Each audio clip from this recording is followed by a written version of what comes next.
inviting the mayors from the U.S. Conference of Mayors to the White House. It's really an honor. And I'll tell you, as I walked through this iconic building with my family, I couldn't help but notice the picture of bipartisan presidents throughout the years, and I thought that was a wonderful testament to the bipartisan nature of our organization, the U.S. Conference of Mayors. And it was reminding me of a story that my dad once told me. He said that at a particularly difficult moment in Lyndon Johnson's presidency, they said to him, you know, Mr. President, can it get any worse? And he sort of thought about it, he paused, and he said, oh, sure, I could be a mayor. So thank you so much, Mr. President. Mr. President, honorable members and fellow mayors, America's mayors stand on the front lines of American democracy. We serve the American people every day, from every background and in every part of the country. We listen and lead. We serve and protect. And we deliver for everyone. While we hold different viewpoints, philosophies, and experiences, today we all carry a common message. Our federal government should act, and we need it to act as quickly as possible. It needs to address the potholes of America. It needs to find a solution to the humanitarian and security crises on our border. This means addressing the core drivers, not just the symptoms of this crisis. From our confronting the repressive regimes of Latin America to the human trafficking cartels, we must act. And we also must act on modernizing our visa system and our dysfunctional immigration laws. And I was pleased to see you, Mr. President, begin to address these issues recently when you visited the border. But of course,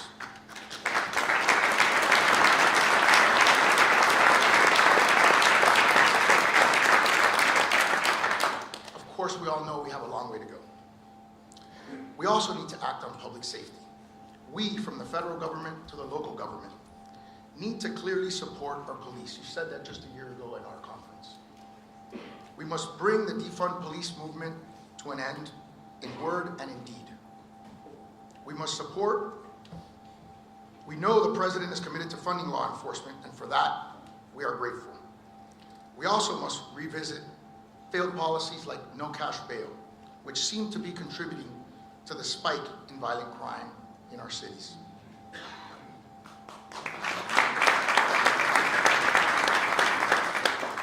We need to act on maintaining our fiscal health and economic security. All of us here must balance our budget and honor our debts.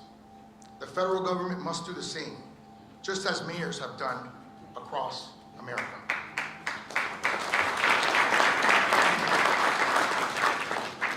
Finally, we should continue working together in the spirit of the bipartisan infrastructure law by further building out our American infrastructure, from roads and bridges to our digital economy. We share your concerns about strengthening our infrastructure and our security. We need to do more, we want to do more, and God willing, we will do more, together to strengthen America and keep our future strong. Thank you for your time, thank you for your hospitality. And thank you again for hosting us today in the White House. And now I'd like to introduce the second Vice President of the conference, Andy Ginther, the Mayor of Columbus, Ohio, the heartland of the country, to share a few remarks on how our partnership with the administration is rebuilding American manufacturing, we just talked about, and strengthening the nation's economy. Thank you.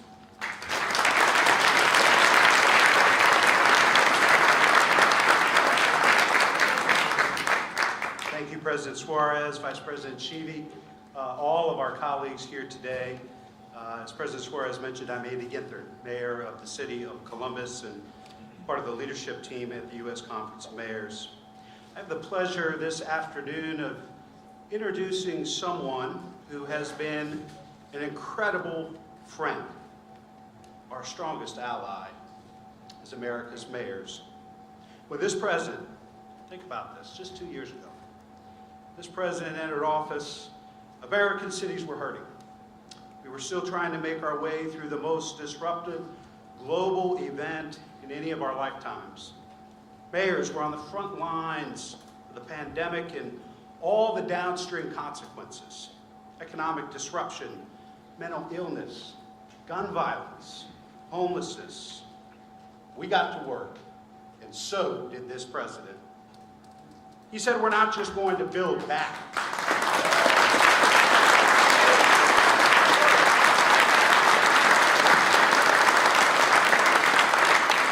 He said we're not just going to build back, we're going to build back better. And working hand in hand with local leaders, he has delivered over and over and over again.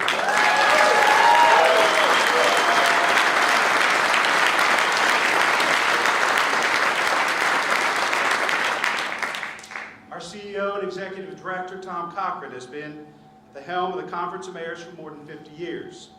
I know he agrees when I say the last 2 years have been the most consequential and productive for mayors in the history of the U.S. Conference of Mayors.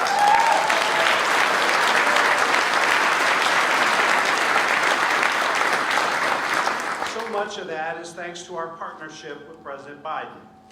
The American Rescue Plan ensured we could protect public health, keep city workers on the job, and keep our local economies afloat. The bipartisan infrastructure law, allowing us not to just catch up on years of neglect, but jump ahead and claim the future. Beat out the rest of the world so we have the most efficient and safe transportation system for the 21st century.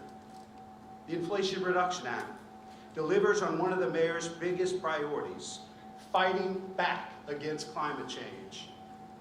The gun safety legislation shows that fighting back against gun violence is possible. We have more to do, but we do not accept that deaths from gun violence in our communities are just an acceptable part of living in America. The first time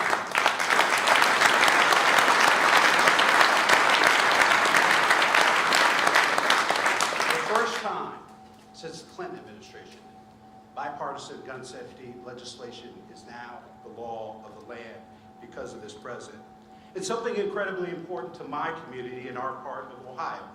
The CHIPS and Science Act will ensure that the United States, not China, is leading the development of new technology.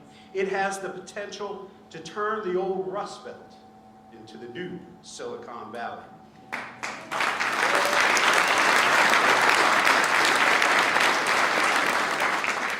Not bad for 2 years of work. Look, we're a bipartisan group. Mayors don't let politics or partisanship get in the way of getting things done for the people we serve. Former Mayor of Pittsburgh used to say there are 3 kinds of people in America: Republicans, Democrats, and mayors. Yeah.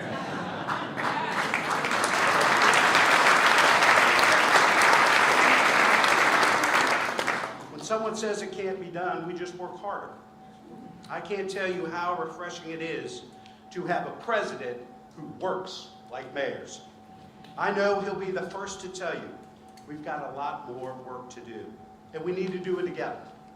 But I think it's worth taking a moment to appreciate how far we have come and all that we've accomplished together. America can still do great things when Republicans, Democrats, and independents come together to fight for America. Mr. President, thank you for your leadership, your partnership, and most importantly, your friendship with America's mayors. Friends, it is a great privilege and honor for this little kid from Columbus to introduce the 46th President of the United States, America's greatest champion of mayors, President Joe Biden.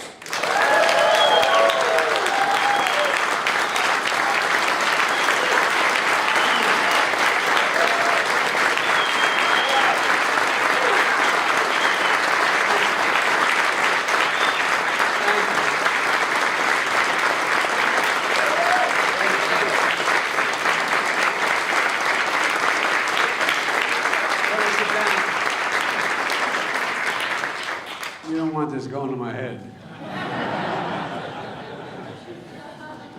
Kid from Scranton. Look, Mayor Suarez, thank you for your leadership at the conference. Excuse me, I got a little frog in my throat. But And Andy, thank you for that introduction. You know, it's wonderful to finally welcome all of you to the White House after not being able to be here because of the pandemic for so long. We appreciate it a great deal. And some of you know I started my career as a county councilman in the state of Delaware, and then I ran for the U.S. Senate because serving as a local official was too hard. They know where you live. They knock on your door, and I've always had enormous respect for the job you do. And by the way, Suarez, you and I have something else in common. You know what it is? We both married way above our station.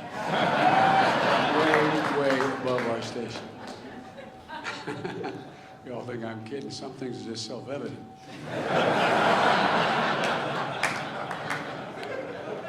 Today is 2 years since I was sworn in as president. And,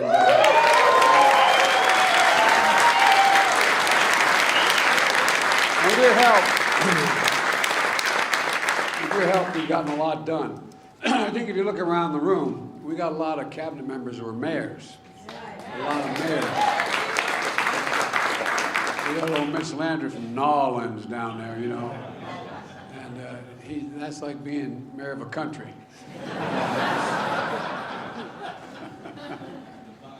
Yeah, I tell you what, my daughter went down to Tulane University in large part because his dad, it's a long story, but when he was mayor, and I thought she's going to come home talking with the boy talking funny at me, you know what I mean?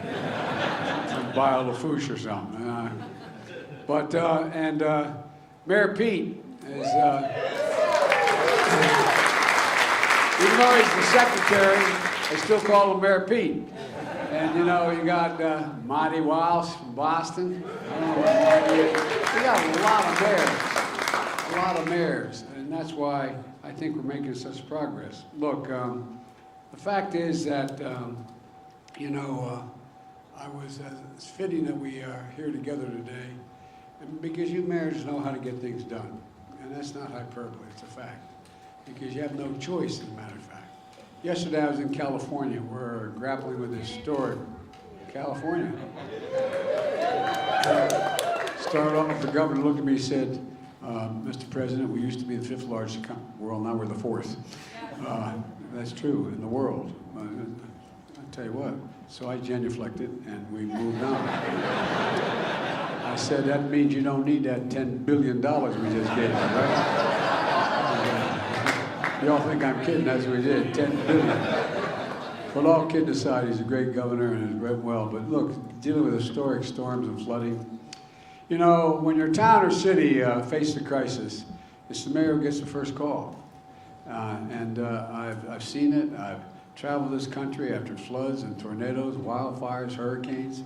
As a matter of fact, I was kidding, but there's a serious piece to it when I pointed out that to the governor, we got to stop taking these helicopter rides, because I went over this. I think it was the 5th one in this state, traveling the state. More of the forest was burned down there up in Oregon than the entire state of Missouri. I mean, it's a long way, a lot of damage. And I want to thank the mayors across the country for doing everything they can to recover and rebuild.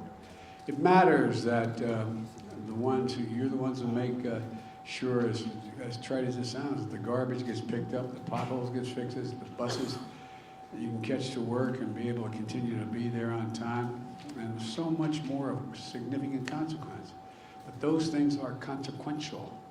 You affect people's quality of life more than any other group of people in the world. And mayors know the measure of success isn't how many partisan points you score, it's how many problems you fix. Can you fix the problem? When I came to office, we had a lot of problems to fix. Can you hear me? The pandemic was raging, our economy was reeling, but we acted together. Now, 2 years in, it's clearer than ever that our plan's working. We're building the economy from the bottom up and the middle out, not just the top down. Because when we do that, by the way, the wealthy do very, very well. And everybody, the poor have a shot, and the middle class can have a little breathing room. An economy that benefits that folks in the heartland as well as in our cities and all across America. And, you know, I remember, you know, as I said, my family, I was born in Scranton, Pennsylvania. When Cole died when I was in 3rd grade, we had to move. But I go back to Scranton. Everybody's joke is they're from Scranton. Everybody's from Scranton. But think of all the towns you know, and some of you are mayors of, that they go through school, they want to stay where their family is, where their relatives are, where they know everything, and they have to say, Mom, I got to leave. There's no jobs here. There's no jobs here in my town. I'm serious. I'm deadly earnest.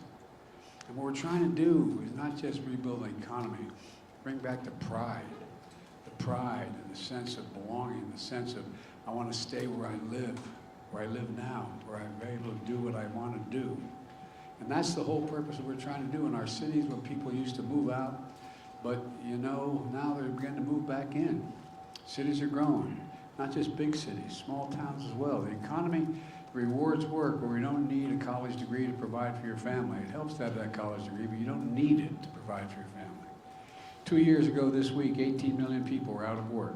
2 years ago this week. Now that number is under 1.6 million. Near the lowest level of ever. The unemployment rate is as low as it's been in 50 years. We've created 11 million jobs, 750,000 manufacturing jobs. Where in the hell is it written to say we can't be the manufacturing capital of the world? I mean it. Not a joke. I got so sick and tired of us exporting jobs and importing product. We're now importing jobs and exporting product. That's what we're doing. That's what we're doing. I really mean it. Because we're beginning to invest in ourselves again because of you all. Over the last 2 years, more Americans applied to start a small business than any year in history, any year on record. They make up 50% of all the economy in America. Fewer families are facing foreclosure or an eviction than before the pandemic. Families in our communities are starting to breathe just a little bit easier. But folks, it's not only that. Pride is coming back to American communities and to American cities. And that's not just on the coast, as I said. It's in every part of the country, including many towns and cities and local communities that have been forgotten for much too long. Much too long. And it's not an accident. It's a strategy. When I came to office, a strategy that we stuck to, even in the face of a lot of criticism. A strategy that we put into action, a strategy to recover and rebuild and invest in America. You know, hesitate a second to just digress a little bit. We used to invest 2% of our GDP in research and development every year. That's what we did in America. But then along the way we stopped. We stopped investing in America in research and development. We invest now 0.7%. We used to be number 1, now China is number 2. We're number 8. You know, I mean, there's things we've allowed to happen. It's not been conscious. It's just sort of slipped up on us. We just, and the way in which we changed the way we dealt with corporate law, a whole range of things. But we're changing it. We're changing it. As I said, we're going to export product, not jobs. With your support, I signed the law of the American Rescue Plan to deliver immediate economic relief to families and communities that need it most. One study found that before the law was passed, 70% of the mayors in America expected to cut critical jobs like teachers and transit workers. 27% of you were facing steep cuts in police department budgets. So we acted. And with the CARES Act we passed under the previous administration, some of it had to go to your legislatures for permission to get the money. I've been the bad guy when I was a senator and as vice president, a pain in the neck. Why do you have to go through the legislature? No, I'm serious. I'm deadly earnest about that. Because you go through the legislature, you can't blame them. They say, I want a piece of my district. But you can apply directly. Well, when I wrote the cops bill years ago, you didn't have to go to the legislature or governor. You could apply directly. If you qualified, you got it directly. You got the money directly. Well, that's what we're talking about. Things are going to change. Instead, we made sure the American Rescue Plan empowered you directly to avoid painful layoffs. You put cops back in the street, firefighters back in the jobs. You kept teachers in classrooms. You asked for the money and you qualified for it. In Knoxville, Tennessee, Mayor Kincannon gave premium pay. Is the mayor here? There you are, Mayor. Well, you gave premium pay to police officers and firefighters to keep them on the job. It was a big deal. In Mesa, Arizona, Mayor Giles, I don't know whether the mayor's here. I got to get people in trouble calling this out. Mr. Mayor, how are you? Bought 5 new ambulances, hired behavioral health clinicians to help the fire department in crisis calls. And by the way, you know, when a cop turns up in a domestic violence case or someone's standing on the edge of a bridge, they don't need a cop, they need a psychologist with them. That's why we're putting more people. No, I'm serious. We're beginning to understand this all again. And a lot of you are applying for the money and using it for these mental health issues as well. You know, there are countless examples. When it comes to public safety, we know the answer is not to defund the police. Not to defund the police. It's to retrain some police. It's to make sure there's accountability. It's to make sure we know exactly what's happening, but it's not to defund the police. They need more funding and they need ancillary help as well. It's in the American Rescue Plan. $350 billion of state and local governments, and we urged them to was available to them to make communities safer. It turned out that one of the largest investments in public safety ever, and every single Republican in Congress voted against it. But a lot of your mayors said, you talked to your representatives, said, whoa, what? That, you know, that may be Biden's idea, but not all his ideas are bad. Oh, you think I'm kidding? I'm not kidding, you know. Many cities from Newark, New Jersey, to Baton Rouge, Louisiana, but all kidding aside, have made major investments in community violence intervention initiatives.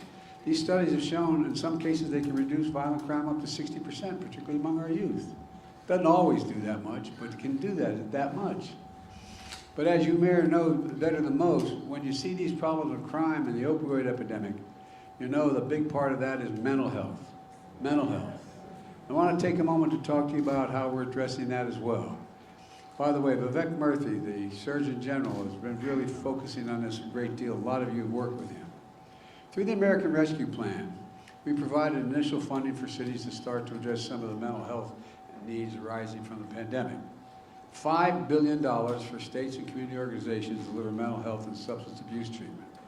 $103 million in funding specifically to address mental health for frontline health professionals, like nurses. You read it, in your communities, you've dealt with your hospitals, where the nurses are just overworked and having serious, serious problems in terms of their own mental health.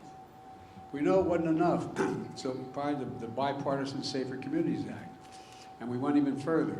That provides $10 billion to address mental health needs. $2 billion of that is for young people in particular to pay for things like school counselors. And we know what fentanyl is doing to families and communities all across the country. We worked hard to make sure the first responders have what they need when they respond to overdoses where young people are dying. And by the way, we've confiscated an enormous amount of fentanyl, not just at the border, but beyond the border. We've confiscated throughout, I think it's, let me get the number here, I don't want to get it wrong. We've confiscated 379 million doses of fentanyl. And by the way, 100,000, mostly kids, have died from fentanyl. And it's put in things that they never anticipated as part of. As mayors, you know how much this matters. That's why I brought many former mayors into the administration. Keisha Lance Bottoms is here. So.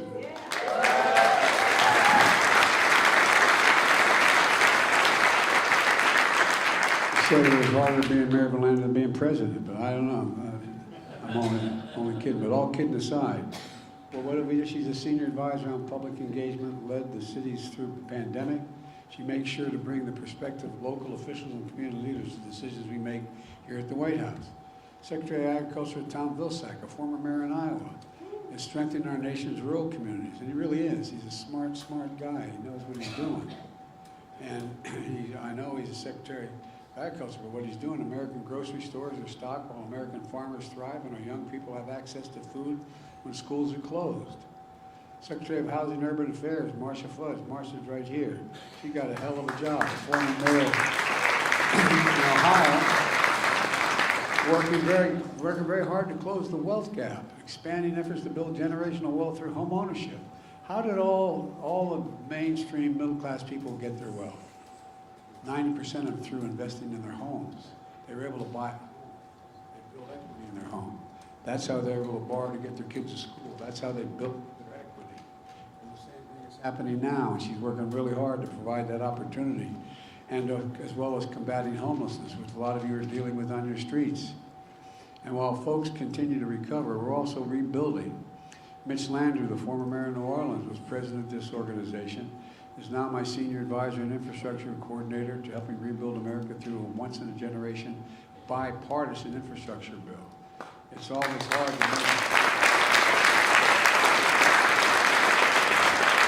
We're working with all of you to modernize our nation's roads, highways, bridges, railroads, airports, ports, water systems, the internet, and so much more. Last year alone, nearly 7,000 projects were identified and are underway with funding from the infrastructure law. By the end of this year, that will be more than 20,000, more than 20,000. If I can hesitate again for a second, digress slightly. One of the things I've been telling the press, they look at me like I'm wonderful, right? Now all kidding aside, why I keep saying it. We did a lot last year with your help. It's only now beginning to bear fruit because we passed this infrastructure bill. That's a 10-year bill, and it's taking time to get it off the ground. Mitch McConnell and I just announced the construction of a new bridge, $1 billion across the Ohio River. It's going to fundamentally change transportation north and south, not just from Ohio to Kentucky, but across the nation. So many things are happening. We passed the bill relating to the cost of insulin. Well, guess what? Only now, as of January 1st, a lot of people are waking up and finding out if they're on Medicare, they only have to pay $35 a month instead of $400.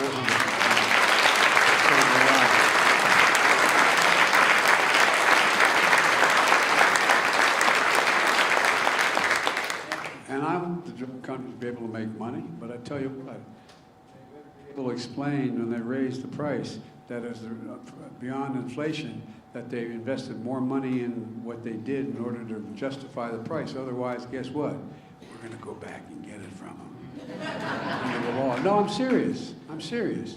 We're doing things that just make some common sense. There's some common sense because of you all. Labor Secretary Marty Walsh, former mayor of Boston, I kid Marty. But he's making sure these projects have prevailing wage and purporting to move and suggest for significant apprenticeships so people can make a living off of what they're doing. And by the way, I'm going to talk in a minute about dealing with the whole idea of what we're doing in terms of new investments with the CHIPS legislation. Well, one of the leading investors of over, I think it's so far $22 billion in the United States from another country. I said, why are you investing in America? He said, because you got the best workers and you're the safest environment in the world in which we can do this. So we're helping to rebuild our economy with jobs that don't require four-year degrees, promoting an economy that works for middle-class and working-class Americans. Transportation Secretary Pete is here.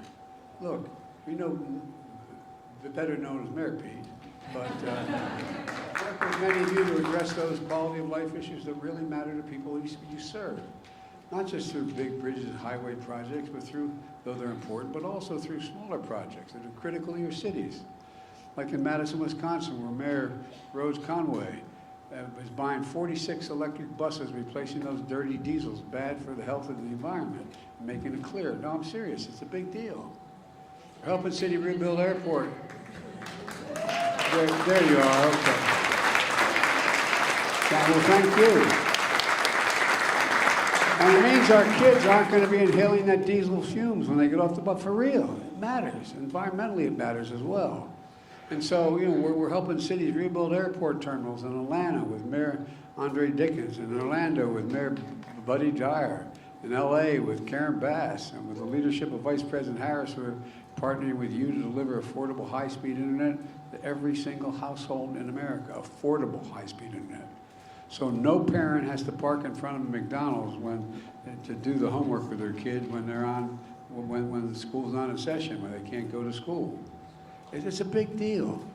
It's a big deal for farmers, I might add, and a whole lot of other people to know exactly what products are costing and sell them for. And now over 50 million households have affordable internet that they didn't have just before we passed the law. We're also making the biggest investment ever in climate, the Inflation Reduction Act.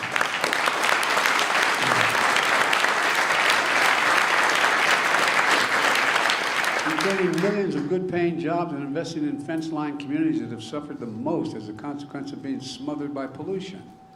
Think of the Cancer Alley in Louisiana or Route 9 in Delaware, where all those facilities are. Well, we made a commitment. We're going to invest first and foremost as we clean up those communities. The jobs are going to go to the people from that community, and we're going to invest in that, make that community better again. Our economic agenda ignited a manufacturing boom, the semiconductor boom, the battery boom, the electric vehicle boom. We're making things in America again in every part of America, cities large and small. The mayor of Phoenix, Kate, is Kate here? Thank you, Kate. Good here. I was with her last month to announce a small investment, $40 billion. $40 billion invested by TMSC, the two semiconductor factories and thousands of union workers helping to build them.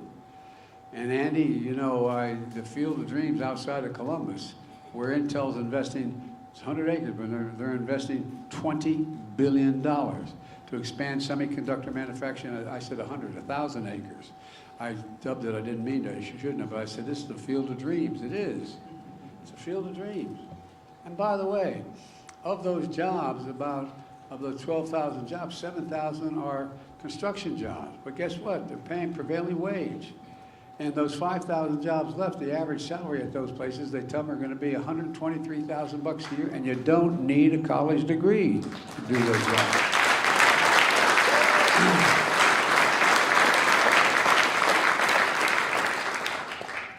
This is in part urged by all of you.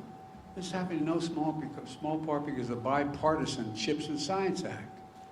Everybody signed on. The folks who've joined me at the bill signing and other victories. With your support, so many of you signed we've signed the first major gun legislation in 30 years. I'll say what I've said before, not all are going to agree with me, but we're going to ban assault weapons. They did once, we're going to do it again. And the number of bullets are being clipped. On Sunday, we acknowledge what would have been the 50th anniversary of Roe v. Wade. We're continuing to fight to protect a woman's right to choose. Last year,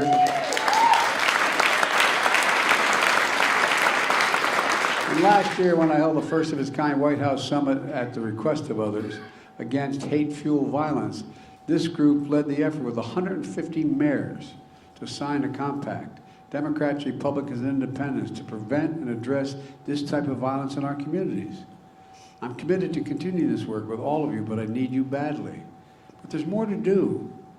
As was mentioned by your president, immigration is another major issue affecting many of your communities, particularly border communities and near communities. I visited the border earlier this month, first time as president. I've been before, but the first time as president. And I'm taking action where I have the legal capacity to do so. I'll continue to call on Congress to act to pass comprehensive immigration reform, fix the system. The first bill I introduced was a comprehensive reform legislation on immigration. But because of some in the Congress, they refused to consider it. They found it a better issue to campaign on than an issue to solve. So we have a choice. They can keep using immigration to try to score political points, or we can help solve the problem. Immigration reform used to be a bipartisan issue, and we can make it that again, in my view. Let me close with this. I ran for office for 3 reasons. One was, even my campaign team thought I was wrong in terms of what I basis upon which I was running. But one of the things when I got elected as a 29-year-old kid to the Senate, I had to wait to be legally to be able to be sworn in because I wasn't old enough. No joke.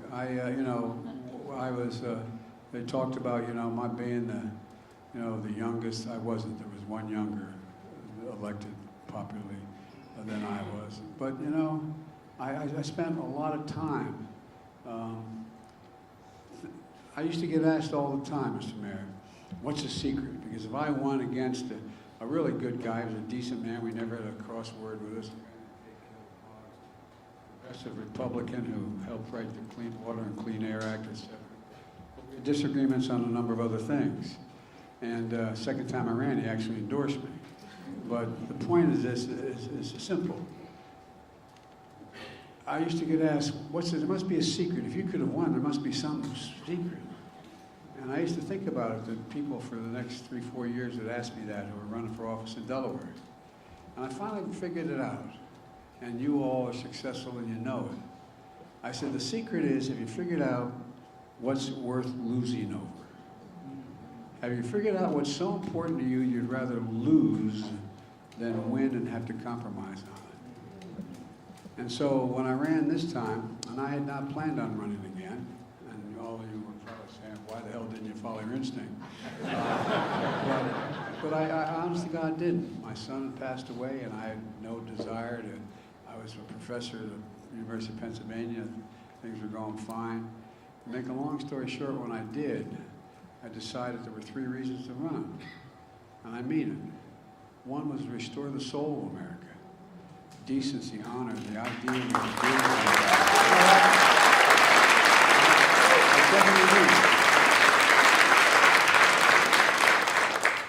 Two was to change the way, and I've been this way my whole career, how we build the economy. From the bottom up and the middle out, for real. Look, I come from the state of corporate America.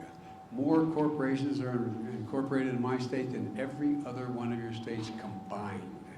And I got elected 7 times there. So, I was anti-corporate, but I have a different view in terms of what the priority should be.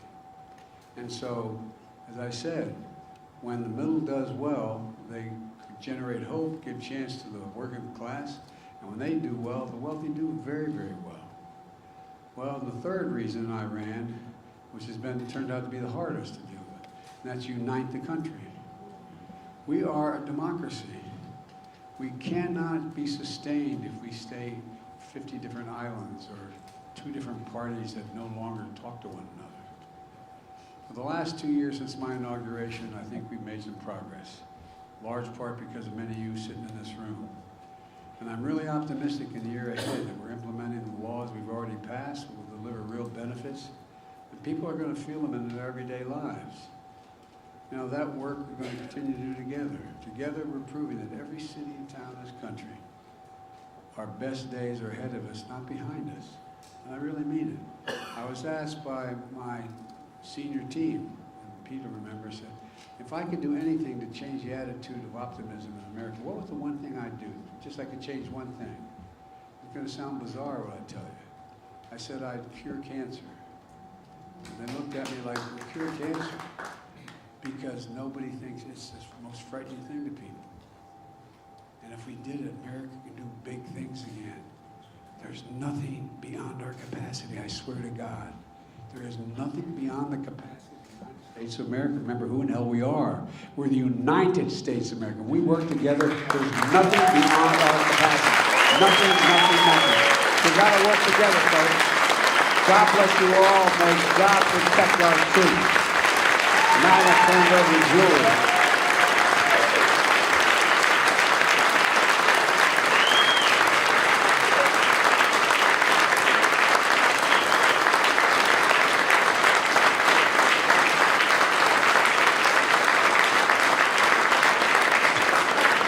They gave me a different mic they can turn off, so Thank you so much, Mr. President. And now we have a couple of questions that we will take from a couple of mayors. We'll start with Mayor Tashara Jones from St. Louis, Missouri. Good afternoon, Mr. President. Mayor, how are you? Great. Thanks to the bipartisan infrastructure law and the CHIPS and Science Act, we're seeing jobs return to our cities, and we're preparing our citizens for the many opportunities to come. What can we as mayors do to help you further your agenda of shoring up our national security and bring more high-quality jobs to America's cities? I think two things. One, be realistic and don't confuse the national debt with debt reduction on a yearly basis. The debt we're paying on, and we're going to have a little discussion about that with the new majority leader of the House, has accumulated over 200 years. Over 200 years. Not a joke.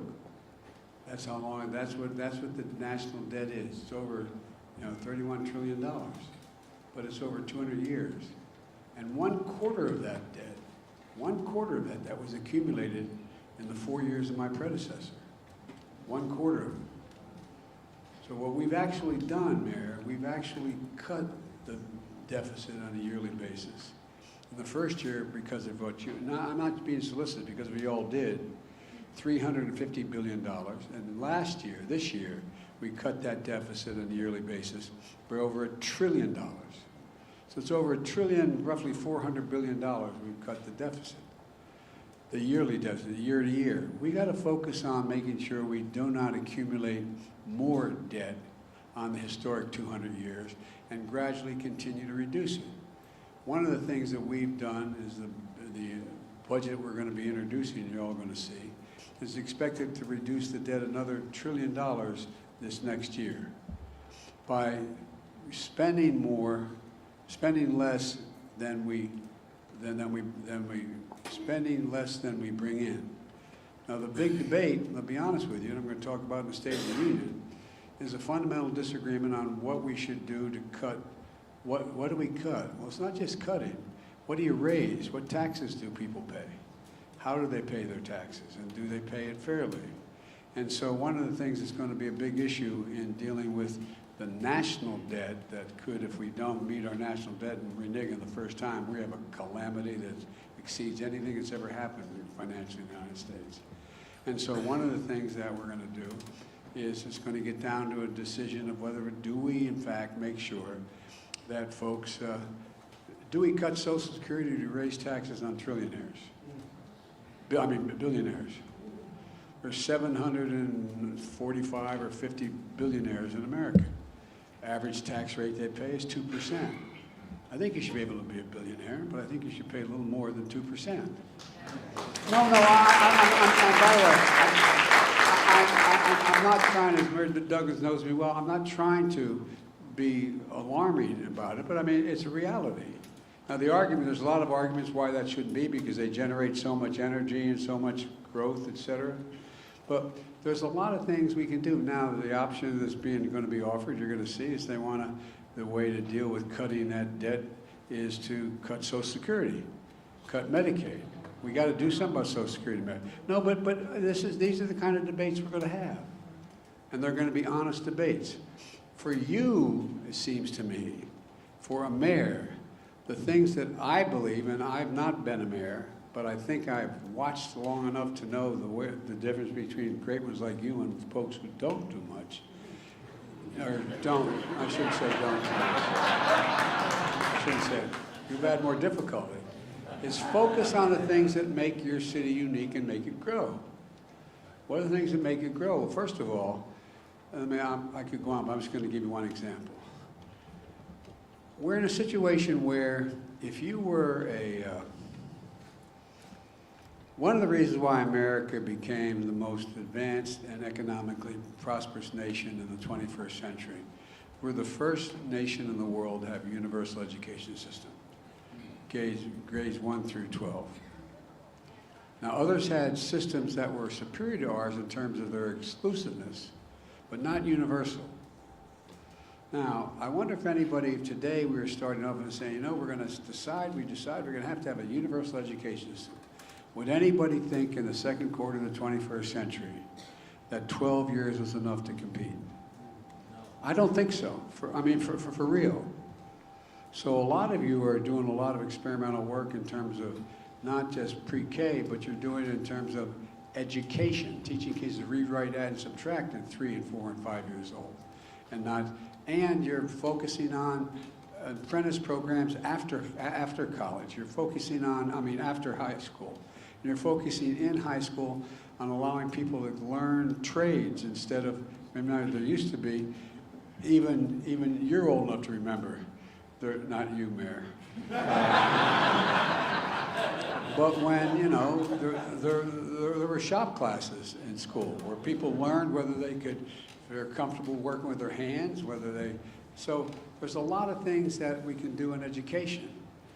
There's a lot of things you can also do in terms of dealing with, I'm going to get you a lot more money, God willing, because I think we have universal support for it, beyond the money that came out of the original legislation.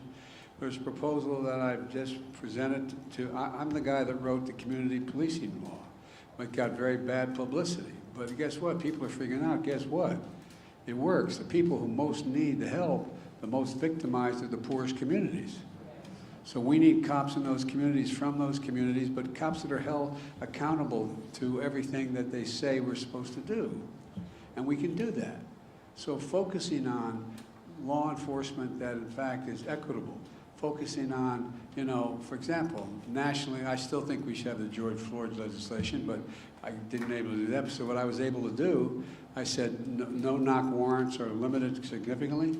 We're in a situation where you have to, no chokeholds, or certain basic things. When I was coming up as a kid, cops were required to learn to shoot to kill. Well, you ought to be able to shoot to stop. Everything shouldn't be an extreme. So the way we train police officers is changing. And there's a lot of things you can look at to determine whether or not you can affect the safety of your city. And also, I think that, well, I'm not going to go on, but so there's a lot of things you can do, because I believe you'll have the economic wherewithal through the programs in the federal government, not telling you what to do, but giving you the wherewithal to do the things that you think most need to be done. And every community is a slightly different need in terms of emphasis. And I think one of the great mayors in the country is Duggan from Detroit. Not a joke. I'll tell you what, we inherited a hell of a situation. And I remember Barack Obama turned to me one day and said, not a joke, Joe, fix Detroit. I said, oh, no problem. No problem. Well, I got to know Detroit. I found out things the mayor taught me was, guess what? That something was as close to 70% of the people in the 60% of the people in the city who were high school educated had jobs that were outside the city. And they couldn't get there. They didn't have, 60% didn't have cars. So we ended up getting, what, 20 new buses, was it, initially? I mean, just practical things to determine what are the things that both allow neighborhoods to stay united and move. And again, there's a lot. And one of the things that Mayor Landrieu, I still call him the mayor, but much more than that, he's running this show for me because we also have, I can't remember I asked for the phone number and I forgot it. 881-8946 that you can call, because we have people in here. No, I'm not joking. A lot of people know we have these programs, but they're hard to navigate.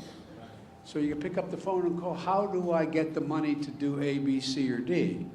Can I do this with that? To cut through the red tape. Anyway, I hope I answered. You're about to cut me off. Thank you, Mr. President. We do have one more question from Mayor Sheevy from Reno, Nevada. So first of all, thank you for inviting us to your home. We love what you've done with the place. And also, I want to say thank you. Like museums, right? I want to say thank you from the bottom of all of our hearts. I know everyone in the room is so grateful that you have brought mayors into your cabinet. I think it should be a requirement of every president. Mayor Landrieu, I love you. Mayor Pete, I love you. And I honestly believe more has been done because of that. And so thank you so much for your leadership. We are so grateful. Yeah, what, six mayors in cabinet positions? Are they 6? All right, maybe we can get to 12? I know 6 more in here that would like to come. We have more women than men. You love that too.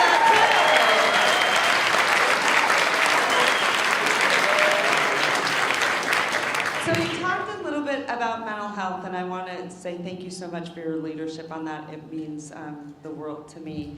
We are so fortunate to work with your Surgeon General. He is fantastic. He is fantastic. So all your mayors in the room are going to become mental health warriors. And we're going to be addressing addiction and loss and grief. And I'm going to ask you something very personal. You've had a lot of loss and grief in your life, and I know over the last few years a lot of Americans have had a lot of loss and grief because of the pandemic. What would be your, what would you say to them and your advice to someone experiencing personal loss and grief? Well, first of all,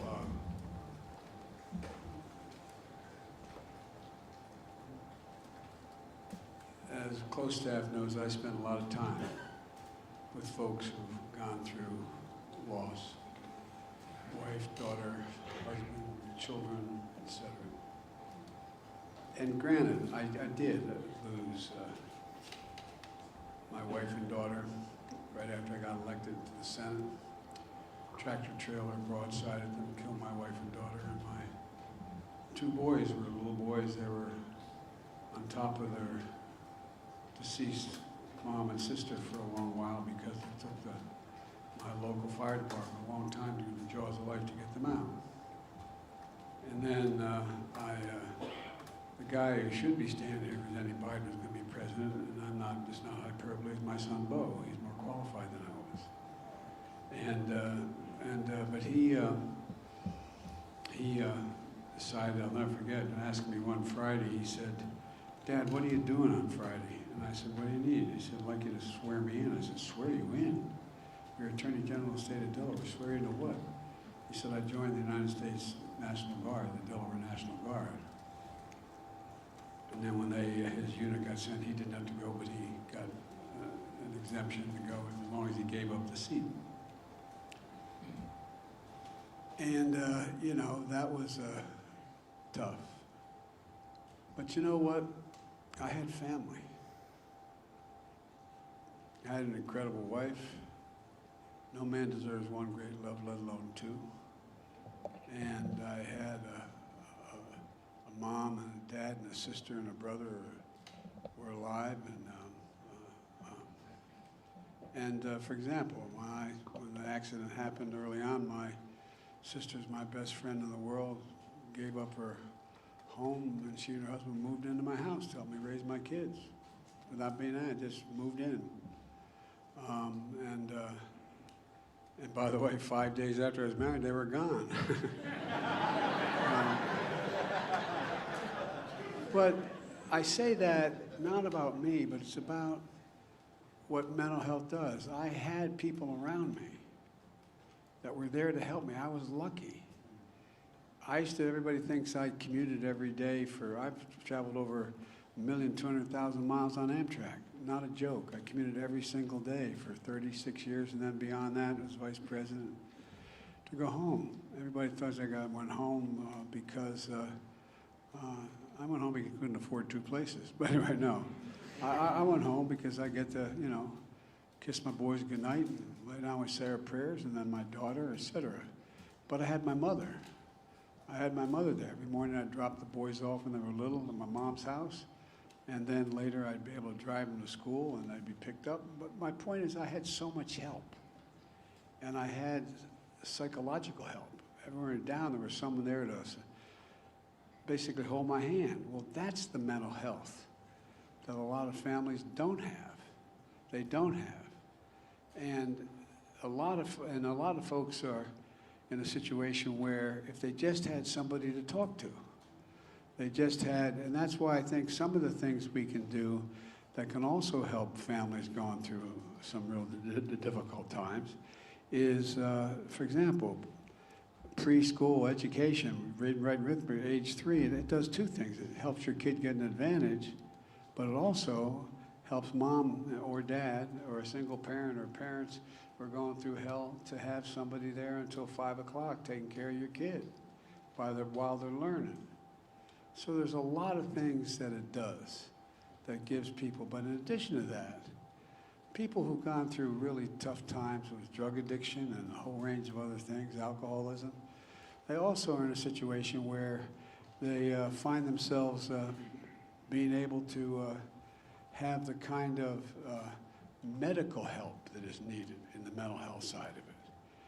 And so I just think having people to reach out who are professionals, who know how to deal with people going through trauma, tragedy, or self-inflicted wounds that they've had. And it makes a gigantic difference. The need for, I mean, look at what's happened. And I think I sometimes underestimate it because I stopped thinking about it, but I'm sure you don't. We lost over 1 million people in several years to COVID. What that means is, and the study was done, that there are 8 people close to every one of those, on average, those 1 million people. How many mothers, fathers, brothers, sisters, uncle, aunts got up in the morning or sat down for dinner at night and there was an empty chair? How many? And what impact does that have on the rest of the family? And there's a lot of tricks that you can be taught, a lot of things you can do to engage the children who survive, engage the children who aren't addicted, engage the parent who. So I just think there's so many things that you can do. And the reason I gave you my personal story was I think it's just about knowing somebody's there, knowing somebody you can reach out to when you get scared and hold their hand. Whether it's a drug problem, whether it's a physical problem, whether it's just and by the way, my wife Jill got very engaged with the Brits and the U.S. military and dealing with trying to convince people. Think of the military. The one thing you're taught to as a warrior is never complain, never explain, man. Don't complain. Well, guess what? Mental health is a problem. It's a serious problem. You have more people dying of suicide in the United States military than any other reason today. More people. And so we got involved in reaching out to help families so that you don't make it, and then I'll conclude with this. We have to take the stigma off of mental health. Mental health is no different than you break your arm or your leg. No, it really isn't. It's God's truth. It is a problem that is a medical problem. And so hardest part is to get people, a lot of people, I say most people, to acknowledge that I'm getting help. I'm getting help. That's why we had this effort to deal, my wife dealt with this program to provide for health for, post-traumatic stress for so many warriors. Pete, you toted a rifle, man. You were there. You see all the people. I don't know how many people that that need the help. But it's a help that you need any more than you need if you broke your leg. But we got to take the stigma away from the notion that you need mental health, because it's no different. And by the way, think of this. How many folks do you know, how many cops on your department need some mental health because they're suffering from post-traumatic stress, what they went through? I mean, we don't look at them and say, they're weak. But, it's just about, anyway, we just got to reach out and change the notion of a stigma associated with the notion of seeking mental health. And it starts early when you can detect with children that need some guidance. Really, or it doesn't mean they're, quote, crazy. It means they have some disposition that has to be treated. And there's a lot that can be done. I'm talking too much. I apologize, guys. Thank you all very much for being here.